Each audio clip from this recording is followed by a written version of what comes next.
Ça fait changeant. La dernière fois que j'étais ici, j'étais littéralement tout seul. Avec en arrière la régie qui était là, on était en plein milieu de la COVID. Et donc, personne ici. Fait que je peux vous dire, c'est vraiment étrange de prêcher à une salle vide. Alors, je suis vraiment content que vous soyez là aujourd'hui, qu'on peut célébrer ensemble.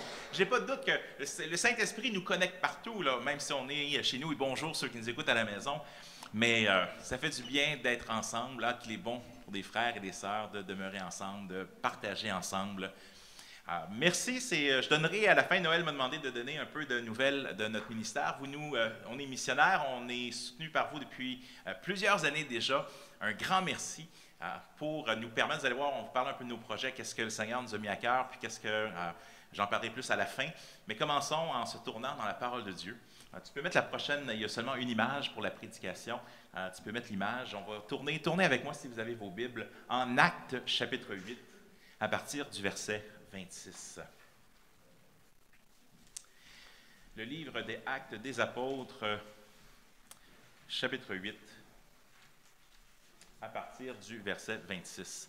Avec un message qui s'intitule « Quand Dieu nous invite à partager notre foi ». Vous savez, des fois, on est découragé.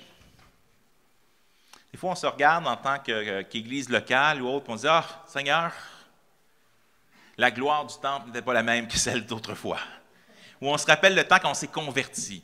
Ou on se rappelle le temps où... Mais j'aimerais nous réconforter d'une chose. Le Seigneur a dit « Ne quitte pas ici, car j'ai un peuple nombreux dans cette ville, » dit-il à l'apôtre Paul. Vous savez, des non-croyants, là, ou des gens qui ne croient pas au Seigneur Jésus, il y en a là autour de nous de façon extraordinaire. Ils ont besoin d'entendre ce message-là. Puis peu importe où ce qu'on est, qu'on soit comme les 12 disciples, ou qu'on soit comme Philippe dans cette histoire, qu'on va voir qu'il va être envoyé seul, hors de où il y avait l'action, le Seigneur avait quand même un plan. Puis j'aimerais qu'on puisse regarder ensemble, puis qu'on puisse être ce matin, que le Saint-Esprit puisse toucher nos cœurs. C'est sa parole, vous savez, c'est la parole de Dieu.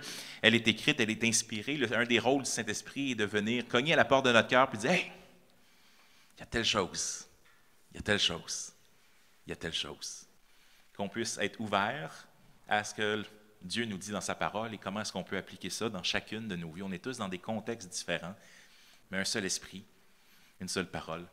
Prions. Seigneur Jésus, merci pour ta parole. Merci parce que 2000 ans plus tard, cette histoire de Philippe peut nous encourager, peut nous exhorter, peut nous montrer, Seigneur, et nous rappeler que tu es grand. On l'a chanté, Seigneur, on va le voir dans ta parole. Et Seigneur, aide-nous. Aide-nous à être des témoins et à être une lumière pour ceux qui sont autour de nous. Ici, à Victoriaville, dans le reste du Québec, dans le reste du monde. Seigneur, aide-nous à avoir à cœur de voir des gens qui ne te connaissent pas être transformés, libérés par l'amour de Jésus-Christ. Amen. Alors, j'aimerais lire le texte une première fois, puis après ça, on le décortiquera ensemble. Donc, je lis ici dans la version de Seconde 21. Donc, Actes chapitre 8, à partir du verset 26. Un ange du Seigneur s'adressa à Philippe en disant « Lève-toi et va en direction du sud, sur le chemin qui descend de Jérusalem à Gaza, celui qui est désert. » Va dans le désert. Okay. D'habitude, on veut sortir du désert, pas aller dedans. Il se leva et partit. Or, un eunuque éthiopien, haut fonctionnaire de Candace, la reine d'Éthiopie, et administrateur de tous ses trésors, était venu à Jérusalem pour adorer. Un gars qui part d'Éthiopie et qui arrive à Jérusalem pour adorer le Dieu des Juifs. Le gars est intéressé, là. Puis c'est pas n'importe qui. C'est un haut placé dans le royaume d'Éthiopie. L'Esprit, donc, on est rendu au verset 28, il repartait assis sur son char et lisait le prophète Ésaïe.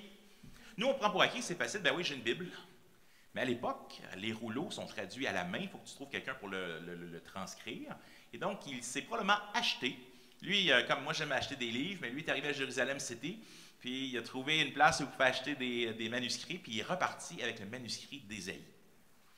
Et non simplement, il est en train de lire Ésaïe, mais vous allez voir que le Seigneur fait bien les choses, parce que quel passage d'Ésaïe est en train de lire? Et donc, verset 29, l'Esprit dit à Philippe, avance et approche-toi de ce char.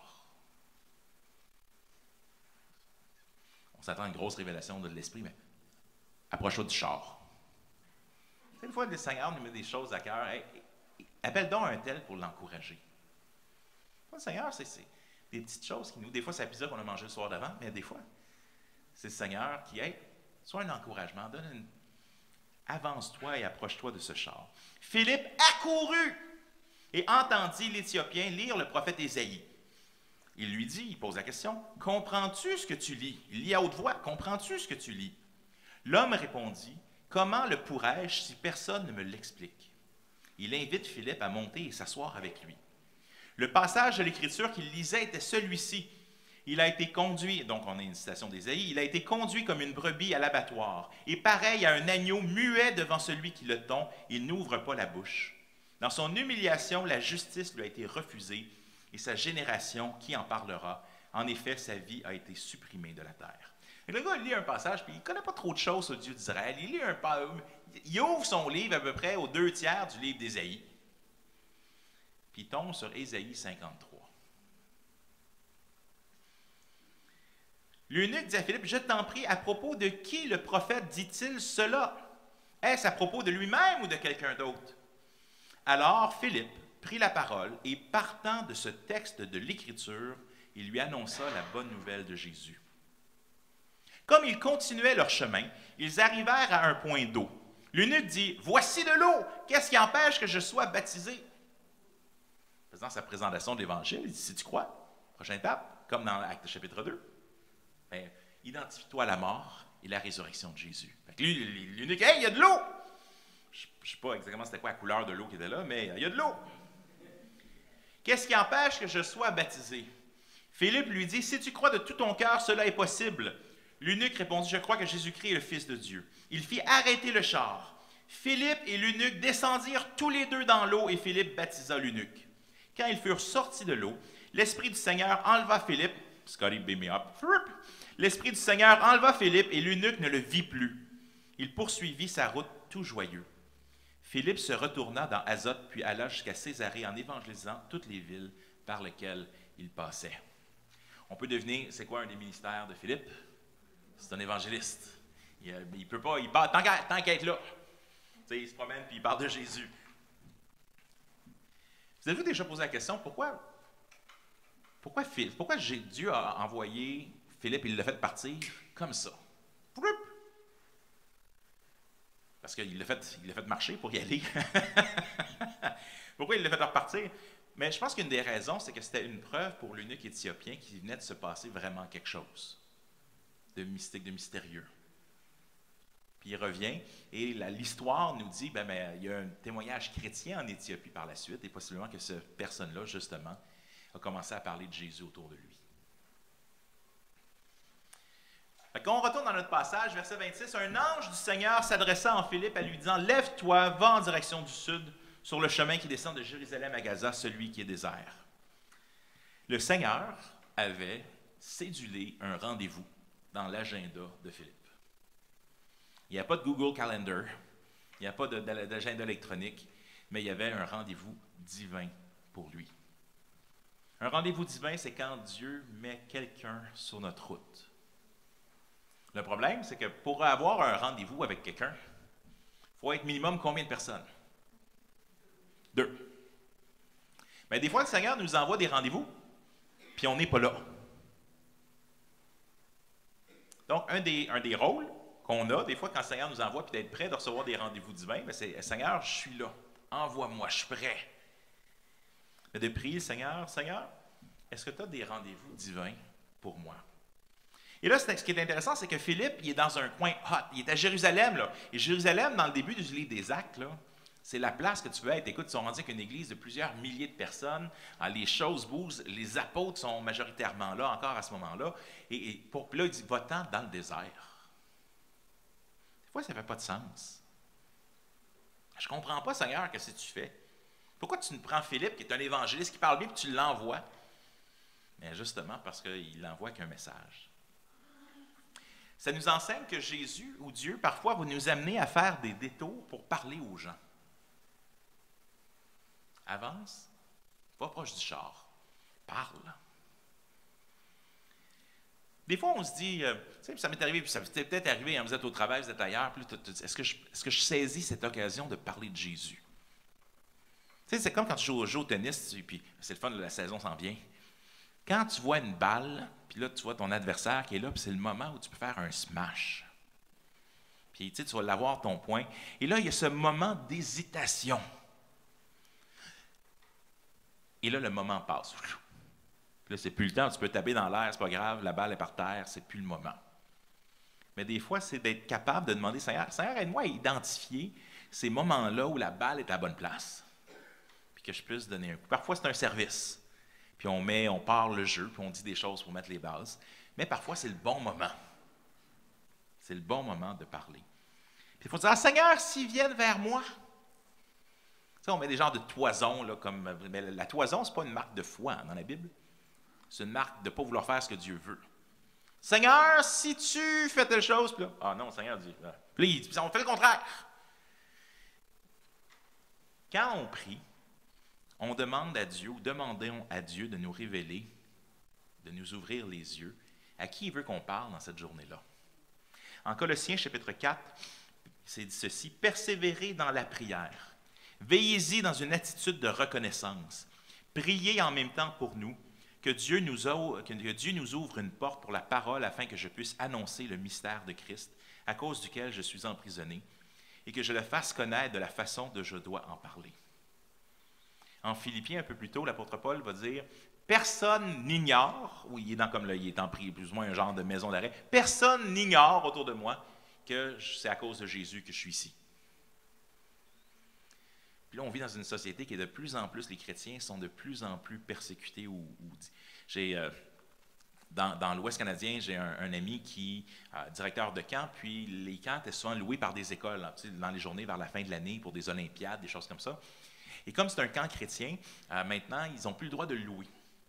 Pourquoi? Parce qu'on n'est plus ouvert à toutes les inclusions puis à toutes les choses. Et là, le directeur de camp discute avec le monsieur qui est en charge du school board, du conseil d'école. Et lui, il est là depuis 35 ans. Et c'est un Sikh. Pas un Sith, là, comme dans Star Wars. Là, un Sikh, c'est ça avec un turban et un couteau, qui croit dans cette religion Sikh, et qui pose la question il dit, moi, je suis vraiment désolé. Il dit, ça fait 35 ans, dit ce monsieur-là, président du conseil d'administration de l'école, ça fait 35 ans, je n'ai jamais vu un temps plus bizarre et étrange que celui-ci. À chaque semaine, on a des nouvelles choses qu'il ne faut pas dire, des choses qu'il faut ci, puis il faut ça. Mais il y a une chose que je ne comprends pas. Je ne comprends pas pourquoi toute la haine s'en va vers vous, les chrétiens. Là, je trouve ça fascinant d'avoir quelqu'un, un Sikh, qui est capable de voir, d'analyser. On dit qu'on veut être ouvert à tout le monde, sauf à un groupe. Vous. Et le directeur de camp a ouvert la Bible. Il y a une raison pour ça. Il a ouvert la Bible. Il y a un texte dans la Bible qui dit que ceux qui veulent vivre pieusement Jésus-Christ seront persécutés. Puis pendant 45 minutes, il a pu y partager l'Évangile. Puis à la fin, le directeur a dit, de l'école, il dit, écoutez, on va garder la porte ouverte au cas que les choses changent. Moi, j'aimerais ça continuer à envoyer, mais fermons pas la porte au moins. Le temps change. Et on vit dans une société où les chrétiens en fait, les non-chrétiens ont peur de parler. Fait que les chrétiens aussi ont peur de parler. Parle. L'apôtre Paul nous dit alors qu'il est essentiellement en prison. Parle.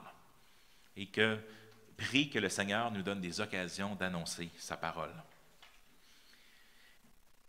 Est-ce que nous prions pour que Dieu change notre agenda de la journée? Souvent, on ne prie pas que Dieu, on aimerait ça qu'il nous libère des choses. On veut moins de choses. On n'aime pas ça changer les choses. De toute façon, combien de gens me disent « Ah, j'ai un agenda, mais je ne le regarde jamais de toute façon. » Soyons prêts à ce que Dieu puisse changer les choses dans notre agenda. Vous dites, Seigneur, comment est-ce que tu veux m'utiliser aujourd'hui? Verset 27, il se leva et partit. Intéressant, Dieu lui dit quelque chose, et sa réaction, il se leva et partit. Dieu dit quelque chose, il fait.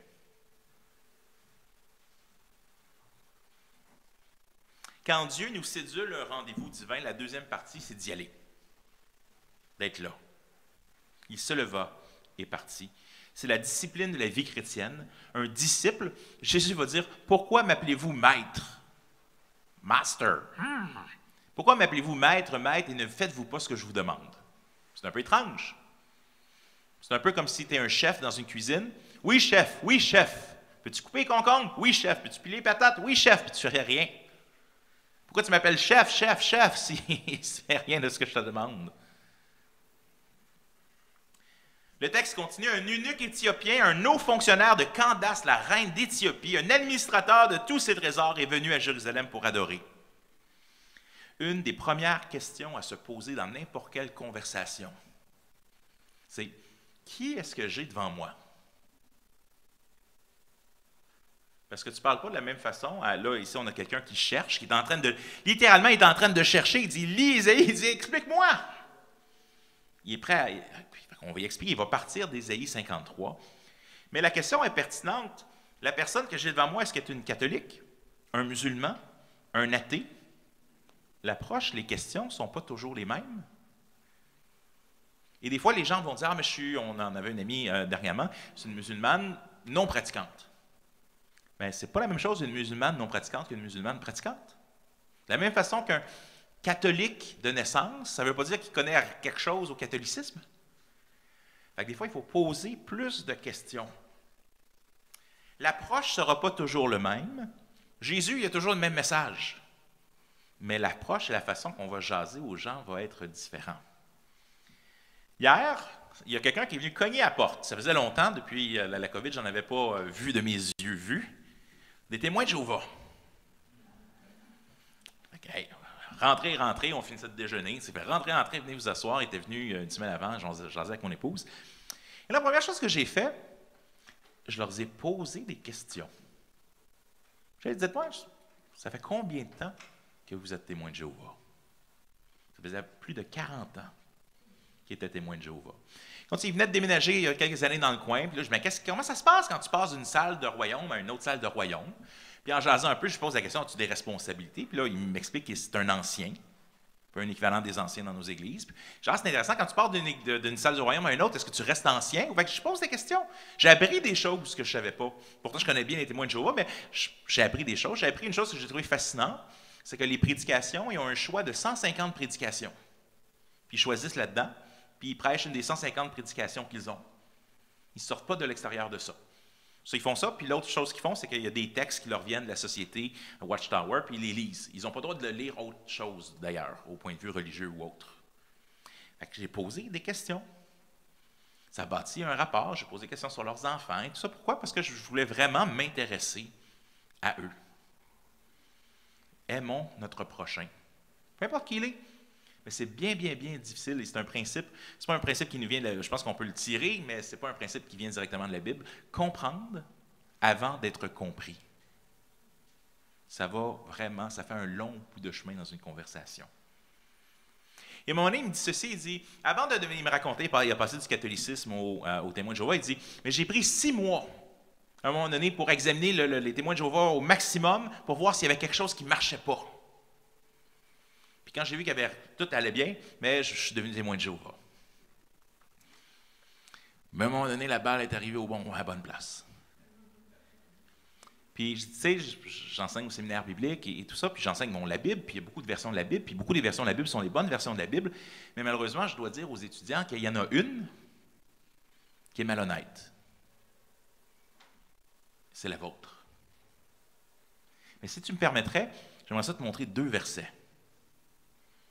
Fait que je suis descendu dans ma Batcave. C'est littéralement marqué Batcave sur mon bureau en bas. Et j'ai été chercher dans ma bibliothèque une Bible témoin de Jéhovah, puis un interlinéaire grec-anglais des témoins de Jéhovah. Je suis équipé dans ma Batcave. C'est pour ça que je l'appelle la Batcave. L'interlinéaire, c'est quoi? C'est que tu as le texte anglais qu'ils ont traduit dans la traduction du Nouveau Monde, puis tu as de l'autre côté, tu as le texte grec et juste littéralement en dessous, les choses qui sont marquées. Fait que j'y montre et je vais tourner ensemble en Jean 8, 58. Cette place où Jésus dit « Avant qu'Abraham fût, moi, je suis ». Et là, les Juifs veulent prendre les pierres, veulent le lapider. Pourquoi? Parce qu'il est en train de dire exactement la même chose que Moïse. Dieu lui a dit « Qui m'envoie? » je suis. Mais dans la version des témoins de Jéhovah, c'est marqué avant qu'Abraham ne fût, moi, j'étais. Pas la même chose pantoute. Sauf que je prends leur version avec le grec, puis je regarde en dessous, puis dans la traduction comme littérale qu'ils ont dans leur propre truc de grec, c'est marqué, moi je suis, ego émi, moi je suis, puis c'est marqué en dessous, je suis. C'est marqué dans votre propre interlinéaire, mais pourtant vous ne le traduisez pas de cette façon-là. Ça change un peu le texte. Après ça, je raconte une histoire. J'imagine que ton oncle décède. Mon oncle décède, puis il était très riche. Puis le notaire m'appelle, puis il dit, écoute, tu as tout hérité. Toutes les choses vont être à toi. Youhou! Et là, tu vas chez le notaire, puis il te donne une vieille lampe, puis une boîte avec plein de vieux outils. Là, tu dis, mais qu'est-ce qui se passe? Je n'hérite pas de tout, de toutes les choses. Ah, désolé, là, il y avait une erreur, c'est pas toutes les choses, c'est toutes les autres choses. Ben, c'est pas la même chose, hein? Le monsieur dit, ouais, effectivement. Tournez avec moi en Colossiens 1. Puis dans Colossiens 1, où ça nous dit que Jésus a créé toutes les choses, qu'il est avant toutes choses, puis qu'il a fait tout fait, il rajoute à 4-5 reprises le mot, il a créé toutes les autres choses. Il rajoute des stands de crochet, fait que je me regarde, ça change-tu le sens ou pas? Il y en a un, Jésus est Dieu. Les Jéhovah, il est Yahvé, il est l'Éternel. Puis les rajouts que votre traduction font, ben, ça change le texte complètement. Puis ça nous dit en 2 Jean, verset 5, si quelqu'un va au-delà dans la doctrine du Christ, il n'a pas le Père. Fait que si tu passes à côté de qui Jésus est, tu passes à côté. Ah, mais je ne veux pas te débattre. Non, ce n'est pas un débat. Tu peux partir avec l'information, c'est dans ta propre Bible. Dans les crochets sont là, puis ton interlinéaire est là. Mais tu m'as posé la question tout à l'heure. Tu m'as dit, moi, j'ai passé 6 mois à essayer de voir s'il y avait un problème. Mais moi, je pense que ça, c'est un problème. C'est un problème majeur. Je crois en Jésus, je crois que la Bible est infaillible. Puis je crois que c'est lui le sauveur. Mais je crois qu'ici, vous passez à côté. Je ne sais pas s'il va revenir ou pas. Mais oui, je me suis intéressé aux témoins de Jéhovah, la personne qui est devant moi. Mais j'ai aussi pris un peu de temps pour comprendre. Pourquoi? Parce que ça m'arrivait souvent de jaser avec eux. Peut-être qu'au travail, tu as un ami musulman ou tu as un ami athée. Mais c'est peut-être de prendre le temps de comprendre un peu plus. Hey, c'est quoi qu'il croit? Pour être capable d'aller sur son terrain puis de poser des questions qui va l'amener à considérer l'Évangile. C'est ce que Philippe va faire un peu avec cet eunuque éthiopien. Donc, au verset 28, il repartait assis sur son char et il lisait le prophète Ésaïe. L'Esprit dit à Philippe, avance et approche-toi de ce char. Ce que l'Esprit fait ici, c'est ce que j'appelle un peu, c'est des clés parfois qu'on reçoit dans la prière. Tu sais, quand on prie pour les gens, puis l'apôtre Paul nous dit de prier pour les gens. Mon grand-père, qui a 85 ans maintenant, 86 même, se pose beaucoup de questions. C'est un catholique pas pratiquant, mais qui se pose beaucoup de questions sur la mort, sur qu'est-ce qu'il y a de l'autre bord, sur qu'est-ce qui est vrai. Puis il lit les évangiles apocryphes, puis il lit les trucs mystiques. Puis à un moment donné, je priais, puis Seigneur, comment faire pour toucher son cœur? Le Seigneur m'a mis quelque chose à cœur, il m'a dit, pourquoi tu lui dirais pas, hey, Pépi, tant qu'à lire tout ça, puis à lire même les faux évangiles, puis pourquoi tu ne lirais pas l'original? Puis j'ai approché mon grand-père. Hey, Pépi, pourquoi tu ne lirais pas l'original? Tu pourrais commencer avec l'évangile de Jean. Ce que le Seigneur m'a donné dans la prière, c'était une petite clé pour juste toucher son cœur. Vous savez quoi? Il a commencé à lire la Bible. Jusqu'à ce jour, ça fait plusieurs années, il la lit tous les jours. Puis il me pose de plus en plus de questions. Puis j'ai même écrit un livre, j'en parlerai un peu plus tard, il est ressorti dernièrement, mais pour lui, qui s'appelle « Nous croyons en Dieu, la foi chrétienne expliquée », parce que je me suis dit, peut-être qu'il ne m'écoutera pas. Il va peut-être me lire, par exemple. Puis à un moment donné, j'ai écrit dans, tu sais, quand tu es, excusez l'expression, mais quand tu es ticu dans la famille, là, moi je suis le plus petit, ben là, ouais. Mais quand tu es le plus petit dans la famille, mais ticu, tu ne l'écoutes pas. Il n'y a pas grand-chose à dire. Là. Il est né pas mal longtemps après nous. Mais j'ai écrit dans la dédicace à un moment donné, c'est peut-être Ticu qui l'a écrit. Mais le message, lui, vaut la peine d'être entendu. Puis il lit. Puis il m'écrit. Puis dernièrement, la semaine dernière, il me dit « Hey, j'ai écouté ton podcast, là. » Le podcast, c'est pas une émission de radio essentiellement. Je ne veux pas commenter le contenu, là, mais c'est intéressant.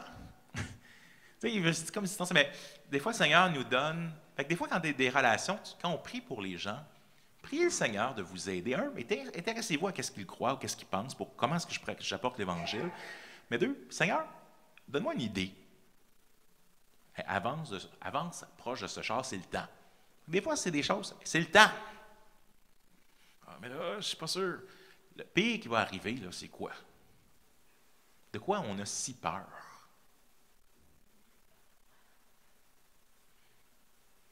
De quoi on a peur? On a peur qu'ils ne nous aiment pas. Mais Jésus a dit, mais s'ils n'ont pas aimé le maître, les disciples, là, ça a moins de chance. Ça fait partie de la game. Quel rendez-vous divin pour Philippe. Dieu préparait déjà le cœur de l'homme. C'est la même chose, a compris, Seigneur, mets devant moi ce qu'on appelle les low fruits, les fruits là, qui pendent. Tu sais, quand tu vas chercher des pommes, là, puis tu arrives à la fin de la saison, puis là, il faut que tu montes dans les échelles, puis... Donc, tu vas y aller là, quand les fruits là, sont facilement accessibles. Mais ça, c'est les fruits que le Seigneur a déjà préparés d'avance. Fait qu'il y a des gens qui attendent juste ça. Pop! Tu sais, quand Jésus dit « envoyer des ouvriers dans la moisson », c'est parce que la moisson est prête. Fait que, des fois, c'est « Seigneur, aide-moi à voir qu'est-ce qui est prêt », parce qu'il y a des gens qui attendent juste ça, d'entendre parler de Jésus, puis ça va répondre à une véritable question dans leur vie. Ça ne m'est pas arrivé souvent, hein, au travers de ma vie, mais certains événements, il m'est arrivé à un moment donné quelque chose comme ça. Je me promenais sur la rue, j'étais jeune adulte, au début de la vingtaine. Puis, je revenais le soir, j'aimais bien aller prier dans un parc à Montréal. Je regardais l'étoile qui était dans le ciel, puis avec la pollution, il y en a juste une que tu vois. Puis je priais, Seigneur, pourquoi est-ce que je ne t'entends pas plus souvent? Des fois, on se pose la question, Seigneur, t'es où? Puis là, il y a une idée qui m'est venue, mais c'est peut-être parce que tu ne prends pas le temps d'écouter. Peut-être du mérite, cette affaire-là. Et là, je suis en train de marcher, je suis en train de fredonner, j'aime bien chanter depuis que je suis jeune. Puis, et là, il y a un monsieur qui arrive proche de moi, puis il me dit « As-tu l'heure? » À peu près 10 heures le soir, Montréal, petite batterie, Saint-Denis, Jean Talon à peu près. Puis, je donne l'heure. Puis après ça, il me regarde et dit « Est-ce que tu t'appelles Robert? » Tu sais, quand quelqu'un dort te pose la question « Si tu t'appelles Robert à 10 heures le soir à Montréal, je ne sais pas qu'est-ce qu'il cherche là. » Fait que, non, moi, c'est Jean-Sébastien. Ah, il dit, moi, c'est comme si.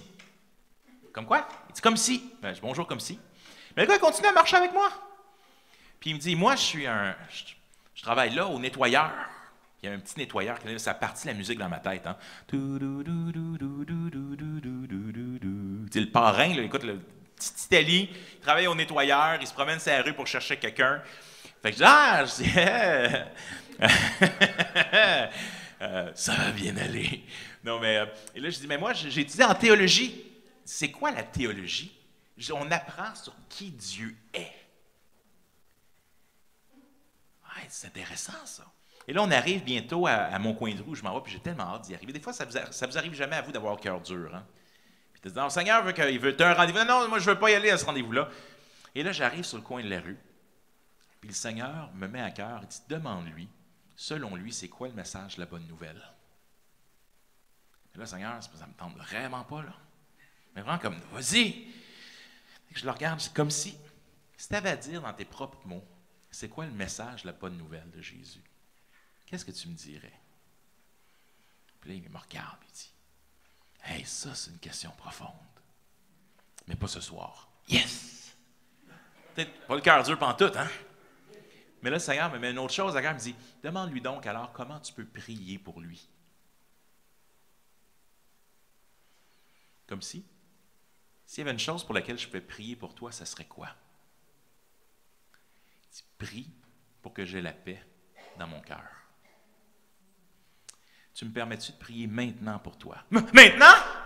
Il a regardé à gauche, il a regardé à droite, il n'y a personne, il a dit oui. J'ai prié pour lui à ce moment-là. J'ai prié pour lui qu'il connaisse Jésus-Christ, parce que c'est juste lui qui peut donner la paix. Quand j'ai dit Amen, il m'a dit 450, non, il m'a donné son numéro de téléphone. J'aimerais ça que tu me parles de ton Jésus. Et là, l'autre, deuxième question qu'il m'a dit, il m'a regardé, il dit, est-ce que tu as des pantalons? Non, non, non, il dit pas ceux-là. Il dit, moi, je travaille dans un nettoyeur, là.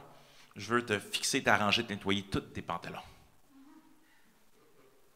OK. Je me suis retourné chez nous. 3-4 jours après, je ressors, j'étais proche du métro Jean Talon, j'ai ma guitare d'un bord, ma raquette de tennis de l'autre, puis qu'est-ce que je rencontre pas? Comme si, hey, tes pantalons! Fait qu'il est venu jusqu'à chez nous, j'ai donné tous mes pantalons. Écoute, il fait les bars avec des belles affaires, puis tout le kit, puis là, il m'invite à aller au nettoyeur, au 2e étage. Pour comprendre quelque chose à propos de moi, je ne bois pas de café.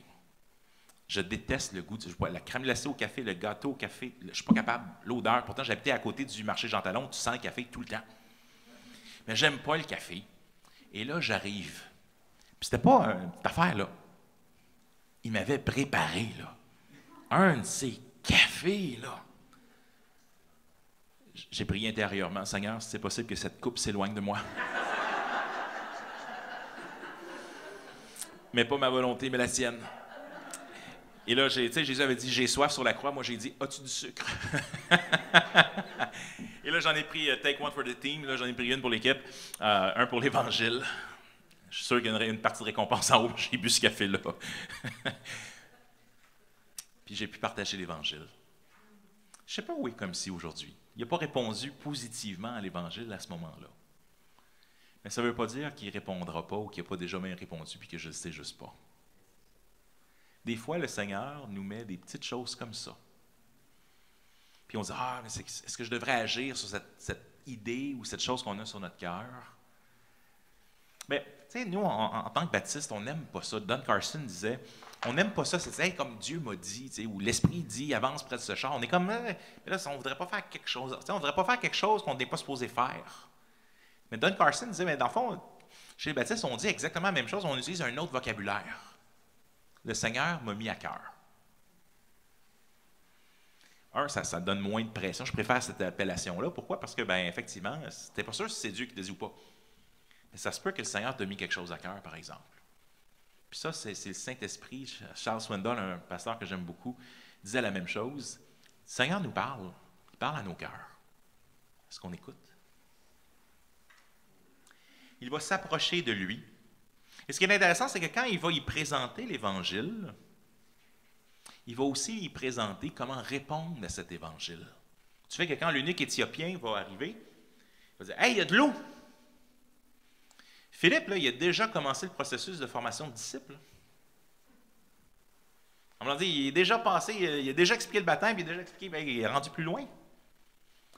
Pourquoi? Parce que l'Évangile, ce n'est pas juste un ticket gratuit, anti-enfer. L'Évangile, on est justifié, on est aussi transformé, sanctifié. Avant d'aller avec lui, j'écoute, je vais mourir imparfait. Puis Dieu va devoir me finir au body shop céleste pour enlever tout ce qui reste de mal. Fait qu'il n'a pas fini avec moi. On est, comme Martin Luther disait, justifié et encore pécheur. C'est ça, chaque fois qu'on prend la Sainte Seine, là, on se rappelle quoi? J'étais pécheur, je suis encore pécheur. J'avais besoin de la grâce de Dieu, j'ai encore besoin de la grâce de Dieu chaque jour. Simul justus et peccator, à la fois justifié et pécheur. Mais dans cet évangile de présenter, hey, la vie chrétienne, c'est une aventure extraordinaire. Pas toujours facile, mais une aventure extraordinaire, et il en prend un avant-goût en voyant Philippe qui s'envole, puis il dit, oh boy, il y a une vérité ici, ça doit être vrai avec tout ce que j'ai vu. Puis il part, et ce que Philippe lui a partagé, il va et le partage à d'autres. Et à un moment donné, il y a quelques années, on a fait un petit groupe de... C'est drôle comment le Seigneur utilise des choses des fois. Je suis arrivé à Oasis il y a plusieurs années, puis on était supposé avoir une équipe pour faire un VBS, donc un genre de petit groupe de vacances avec les gens du coin.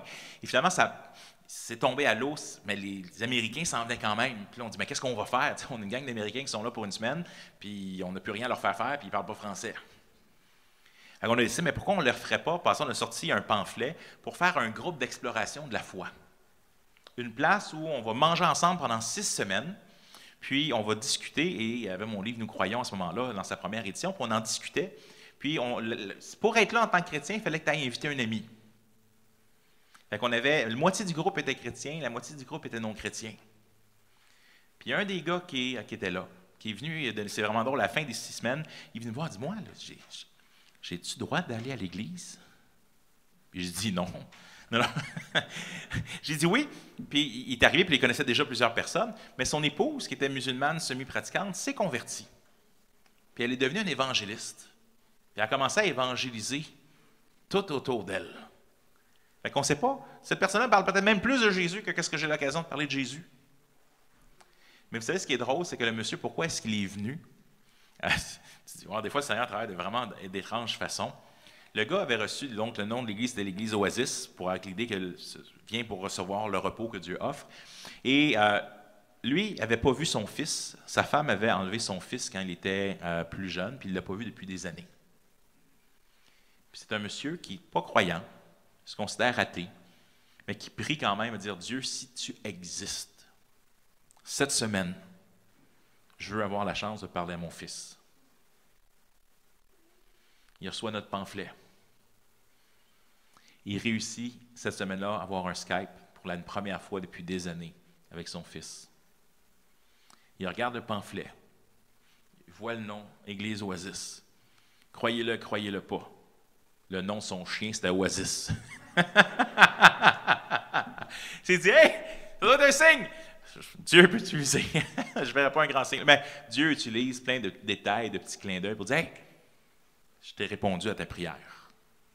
Puis il était là. Il est venu complètement nowhere. Il ne connaissait personne dans l'Église. Puis il est venu.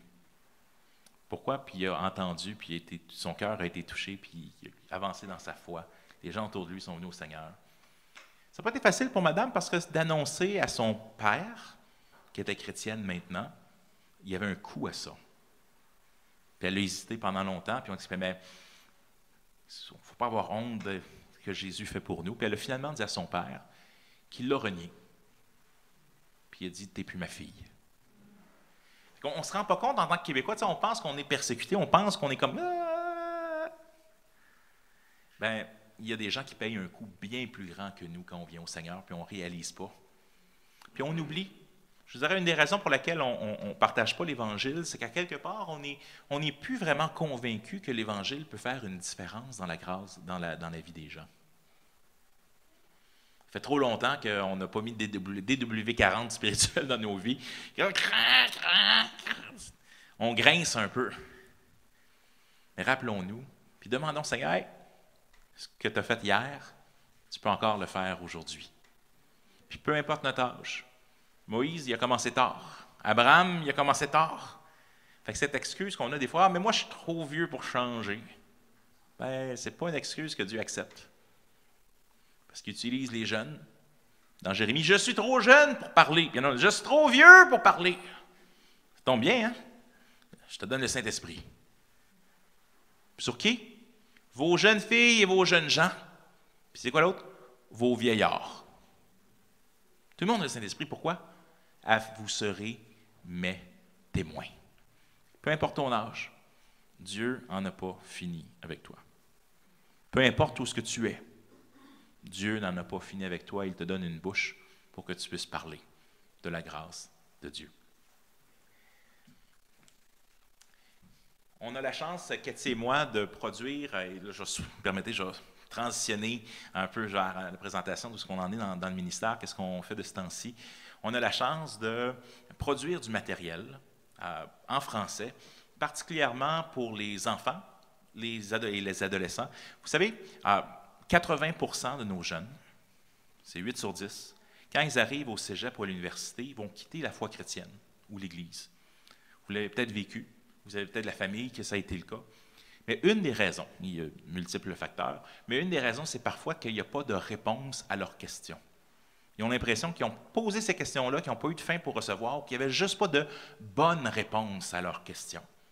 Mais ce qu'on remarque, c'est qu'alors que les jeunes se posaient la question avant qu'ils étaient au cégep et à l'université, ils se posent les questions maintenant au primaire et au secondaire.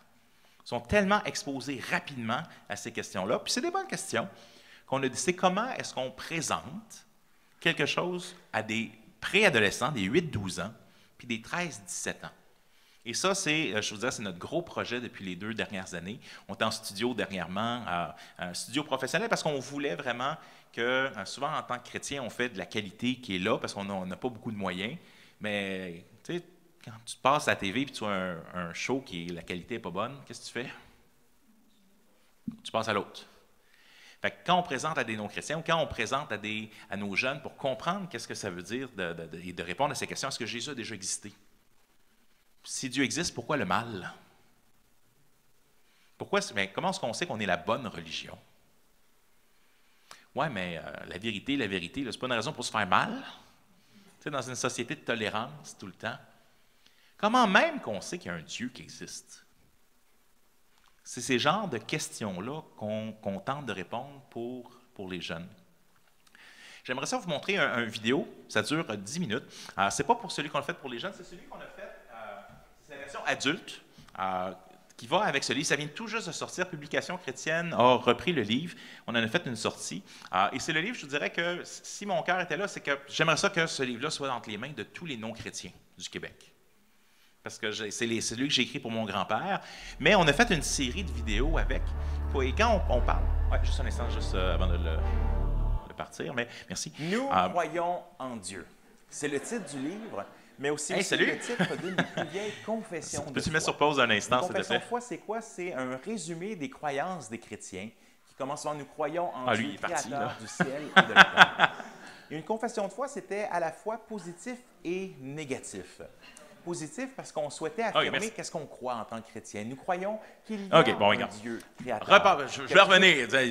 Peux-tu le remettre au début et monter le son, s'il te plaît? Donc, sa réponse à lui-là répond à la question « Comment est-ce qu'on sait que Dieu existe? » Puis, c'est particulièrement avec des amis athées ou agnostiques qui viennent nous voir dans un langage qui, j'espère, est clair. Alors, tu peux le partir. Je reviens dans...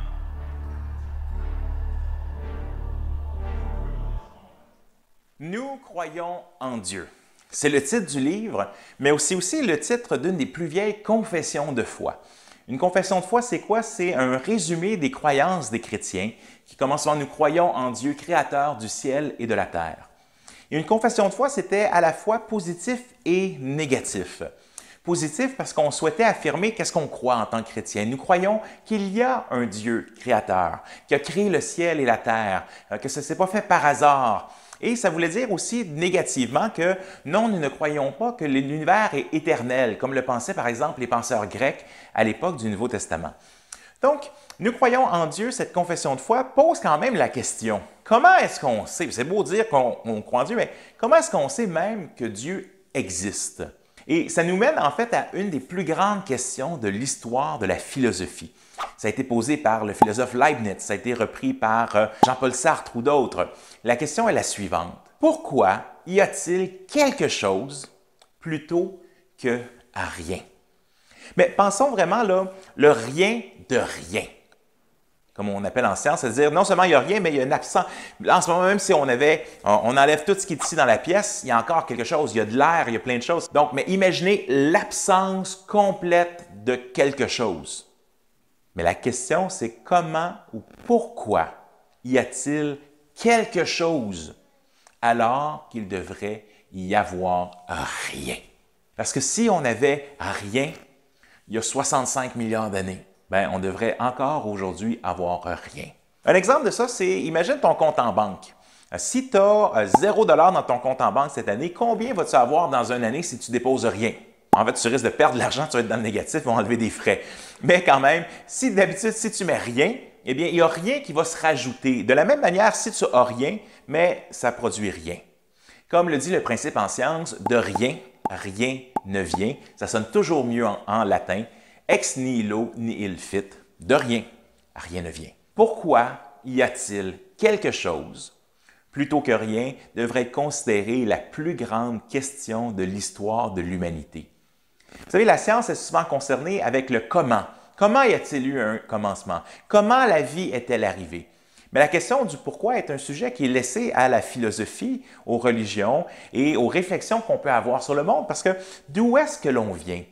Et quand est-ce qu'on remonte? Et vous savez, Aristote, un des plus grands philosophes, posait ce qu'on appelait le problème du premier moteur. Le problème du premier moteur, c'est quoi? C'est qu'Aristote disait, je ne peux pas remonter à l'infini. Moi, je suis ici. Je ne peux pas remonter à l'infini dans l'échelle des causes. Bon, ça, c'est une façon un peu difficile de l'expliquer. Je donne un exemple. Un de mes films favoris, Retour vers le futur. Imaginons un peu cette scène. Alors, Doc, où est-ce qu'on va aller? Alors, Marty, ça peut être intéressant. Nous allons voir le plus grand question de l'histoire de l'humanité. Mais c'est quoi ça, Doc? On va où? On va retourner à la première cause de l'humanité. Nous allons voir le premier couple humain. Ah, mais c'est pas le pied, Doc. On peut pas aller à une époque plus intéressante. Marty, nous allons répondre à la plus grande question que l'être humain n'a jamais répondu. Embarquons dans la DeLorean. Mais Doc, la route est trop courte. Là où on va, il n'y a pas de route. Et là, on imagine la DeLorean qui est en train de partir. Et là, il traverse l'espace-temps et arrive au moment où le premier couple de l'histoire est là. Et la DeLorean écrase Adam et Ève. Fail. Qu'est-ce qui arrive? Mais exactement la même chose que dans Retour vers le futur 1. Bon, ça fait comme 40 ans que c'est sorti, donc ça ne devrait pas être un spoiler. Mais grosso modo, Marty remonte dans le temps et il empêche ses parents de se rencontrer. Qu'est-ce qui arrive? Marty commence à disparaître parce que si ses parents ne se sont pas rencontrés, bien, ils n'ont pas pu avoir leurs enfants et donc Marty ne peut pas avoir existé. Mais chose, dans Retour vers le futur 3, il retourne dans le Far West. Et là, il y a un danger que son arrière-arrière-arrière-grand-père n'existe plus. Et qu'est-ce qui arrive si son arrière-arrière-grand-père n'existe plus? Mais son arrière-grand-père n'existe plus, son grand-père n'existe plus, son père n'existe plus, lui n'existe plus. Puis il ne peut pas revenir dans le temps pour venir les sauver. Et donc, ce qu'on a, c'est qu'à quelque part, si on enlève la première cause, si j'enlevais le premier couple humain, tout le reste de l'humanité n'existe pas, c'est impossible. Mais c'est la même chose, si j'empêche le monde, l'univers au complet d'exister, il n'y a pas de cause à l'univers, dit Aristote. Il dit, ça ne marche pas. Parce que si j'écrase ou je démolis la première cause en venant avec ma machine à remonter dans le temps, j'efface toute l'histoire de l'humanité. Aristote est donc arrivé à une conclusion. Il est nécessaire qu'un premier moteur, une première cause existe en elle-même et qu'elle existe de toute éternité.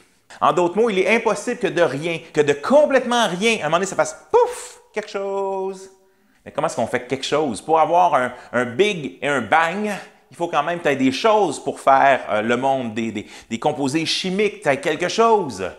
Et donc, dans ce sens, il faut un premier moteur.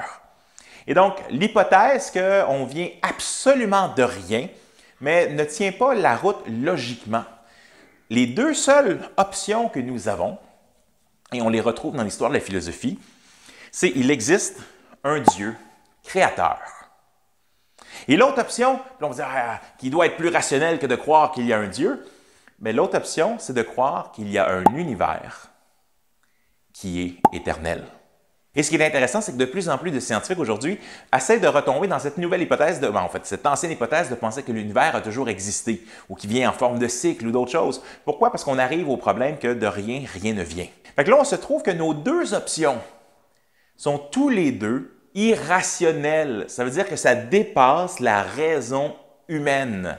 Je ne peux pas résoudre ce mystère du début, du commencement de l'humanité avec ma raison. Mais ni l'un ni l'autre est rationnel dans le sens que je peux le comprendre avec ma raison. Et donc, dans ce sens, après ça, la véritable question, c'est de dire, bien, si j'ai le choix entre un univers éternel et un Dieu éternel, qu'est-ce qui est le plus logique? Eh bien, je vais vous dire que quand je regarde dans le miroir, quand je vois la complexité de l'être humain. Quand je vois, vous savez que la Terre, par exemple, a besoin de dizaines et dizaines et dizaines de caractéristiques. On inclinerait la Terre de 2 degrés de plus, on n'aurait aucune vie sur la Terre. Il faut qu'elle soit exactement à la bonne distance d'un Soleil, qu'elle tourne à telle vitesse, qu'il y ait une rotation autour du Soleil. Et donc, on se rend compte qu'il y a tellement de raisons précises. Je regardais une vraie araignée en train de construire sa toile. Écoute, moi, j'ai passé des années à l'université pour apprendre à faire des choses et des ingénieurs, des docteurs ont passé beaucoup plus de temps que moi à apprendre des choses techniques. Pourtant, l'araignée qui n'a absolument aucune idée, elle n'a jamais été à l'université, elle n'a jamais été au MIT, elle n'a jamais été à l'Institut d'architecture des toiles, elle est capable de monter une chose d'une architecture avec des formes géométriques absolument extraordinaires. Pourquoi? Parce qu'il y a un software, il y a un logiciel qui a été placé là avant. Je me perds avec le GPS dans l'auto. Veuillez tourner à gauche. Je tourne à droite. Ou des fois, tu es au bout de la route et il dit « Tournez à gauche », mais il n'y a plus de route. Mais moi, je me perds qu'un GPS qui a été piloté par l'homme, qui a été conçu par les meilleures compagnies au monde, et l'oiseau sait quand partir, s'en va, revient. Pourquoi? Parce qu'il y a un logiciel qui a été mis là à l'avant. Qu'est-ce qui est le plus logique? De penser qu'il y a un logiciel qui a été mis ou de penser que le tout est le fruit du hasard? Vous savez, mon garçon aime beaucoup les Legos et moi, je suis pourri en Lego. Je suis plus un intello et par exemple, j'ai 6 bibliothèques IKEA, même modèle dans mon sous-sol. Et je peux dire que c'est moi qui les a fièrement montées. Il n'y en a pas 2 pareils. J'ai fait des erreurs dans chacune. Mon épouse trouve ça bien drôle. Mais mon garçon aime monter les Legos. Alors, moi, les Legos, moi, j'aimais les duplos. Tu sais, les gros blocs, c'est pas très compliqué, tu mets ensemble. Mais là, les Legos, puis là, tu te rends compte, tu as un manuel d'instruction de ça d'épais. Tu as comme 128 étapes pour arriver à finir ton truc. Et là, si tu mets une chose à l'envers, tu te rends compte 25 étapes plus tard qu'il faut que tu reviennes. Pourquoi? Parce que c'est complexe. Penser que le monde vient du hasard, c'est de penser de prendre un immense sac de blocs Lego, de le shaker bien fort, de le pitcher des airs ou de le laisser tomber de la tour Eiffel, puis de penser que ça va faire toute une construction déjà toute bien faite. Fait que souvent, on ne réfléchit pas vraiment très loin en disant « mais si c'est le hasard, qu'est-ce qu'il faut vraiment qu'il arrive? » Mais il faut vraiment qu'il y ait tout un hasard, mais qui continue pendant des années et des décennies, des milliers d'années. Toujours, tu joues à risque le jeu, puis tu sors toujours des 6 tout le temps, sans jamais rouler quelque chose d'autre. On ne se rend pas compte le nombre de chances ou de hasards que ça prendrait pour arriver à ce que nous avons. Non, nous avons une évidence derrière le monde qu'il y a un créateur, qu'il y a quelqu'un qui réfléchit et qui pense le monde et qu'il y a à l'intérieur de notre cœur la pensée de l'éternité. Il doit y avoir autre chose. Il doit y avoir une raison pour laquelle nous sommes sur terre qui est plus que le manger, le boire et le plaisir. Il y a l'amour, il y a la compassion, la miséricorde. Et pourtant, nous voyons qu'on n'est pas capable d'atteindre ces choses-là bien souvent. Qu'on a un monde qui est tourné vers l'égoïsme et que quand on regarde, même dans le miroir, si on est honnête, souvent c'est notre propre nombril qu'on pense davantage que celui des autres. Donc, quand je regarde le monde, comme nous dit l'apôtre Paul, je vois la main d'un Dieu créateur, d'un grand artiste qui a créé le monde. Et donc, pourquoi est-ce que c'est logique de penser qu'il y a un Dieu? Parce que les 2 options, l'option qu'on vient de rien n'est pas une option valable. Il faut qu'il y ait un premier moteur. Et à ce moment-là, j'ai à choisir entre un Dieu éternel ou un univers éternel et en bout de ligne, entre un Dieu personnel ou un Dieu impersonnel.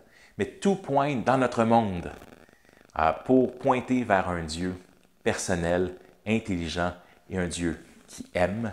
Et c'est justement ce que le Dieu de la Bible va comment il va nous être présenté. Un Dieu qui nous aime, qui nous a créés, qui a créé le monde bon, mais il est arrivé quelque chose dans la création. C'est justement ça, le cœur du message de la Bible. Comment est-ce que, en tant qu'être humain, on peut vivre réellement en tant qu'être humain et avoir un monde de paix et de justice qui sont des aspirations que chaque être humain a actuellement. Mais c'est justement ce que la Bible va nous révéler. C'est quoi la solution pour arriver à ce monde de paix et de justice que nous aspirons tant?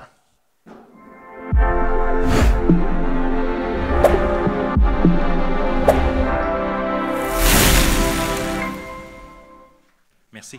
Tu peux remettre le PowerPoint, s'il te plaît. Donc, ces vidéos comme ça, il y en a un par chapitre qui sont dans le livre pour qu'on puisse le faire en 1 à 1. Fait que tu peux littéralement, les vidéos et tout ça sont gratuits. Vous pouvez les trouver, il y a des petits signets ici à l'arrière que vous pouvez prendre ou il y a un code qui est là où vous pouvez aller chercher sur YouTube. Vous avez accès aux vidéos complètement gratuitement pour le faire en 1 à 1. Vous avez un ami qui se pose des questions sur la foi. Hey, on va lire ensemble, on regarde une vidéo, on en jase, il y a des discussions, des questions de discussion qui sont déjà faites à l'intérieur pour ça. Donc, c'est vraiment là pour nous aider. Celui qu'on fait sur les enfants, il y a plus d'interaction dedans. On a un détective, on a des scènes, on fait ça avec des sketchs devant écran vert. On a un grand plaisir parce qu'on veut quoi? Que ce soit interactif, intéressant, puis que les enfants, et que ça puisse être fait en famille, que ça puisse être fait dans des groupes de jeunes, que ça puisse être fait à l'école du dimanche. Et donc ça, c'est le gros projet sur lequel on travaille. Je ne sais pas si c'est lui. Merci. Ah, c'est bon, je vais l'avoir ici.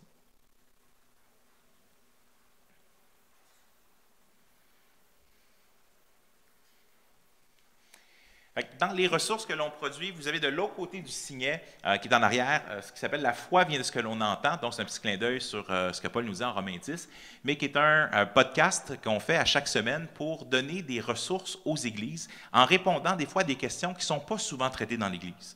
Donc, un de nos buts, c'est d'équiper les églises, les pasteurs, les chrétiens à répondre à ces questions-là.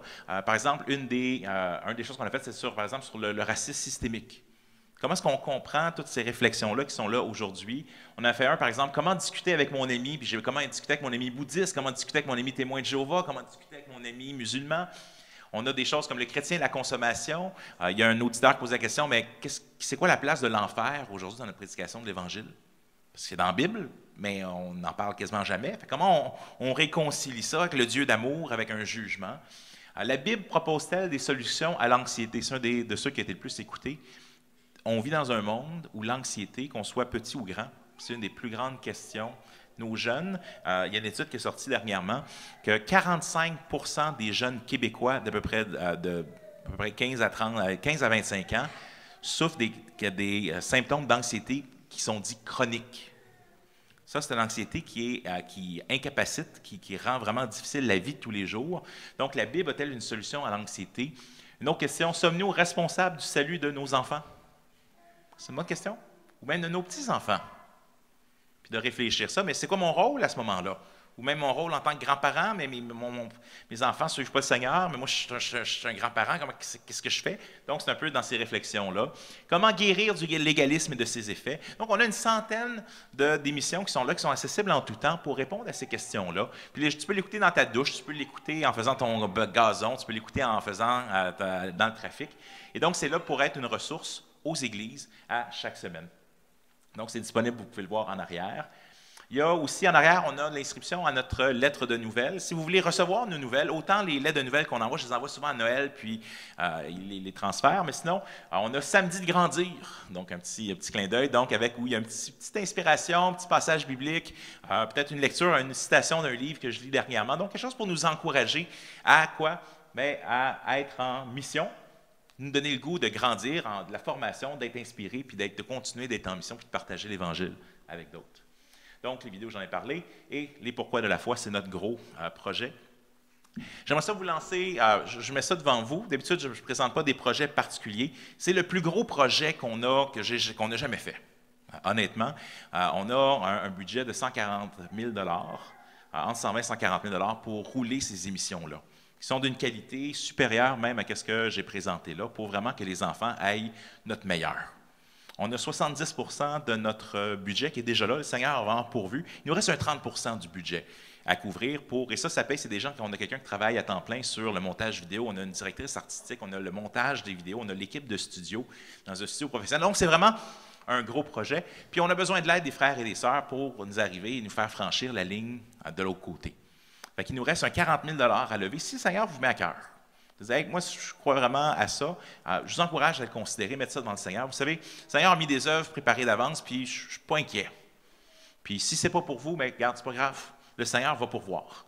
Mais si c'est vous que le Seigneur a préparé à l'avance, je vous invite à prendre contact avec nous. Vous pouvez aller voir sur notre site web ou nous écrire par courriel, ça va nous faire un grand plaisir. Je vais inviter Cathy à revenir. On va terminer avec un chant. On a beaucoup parlé de la grâce de Dieu, puis j'aimerais ça qu'on termine justement avec cette grâce infinie de notre Dieu, qui un jour nous a sauvés. Je vous invite à vous lever. On va chanter ensemble.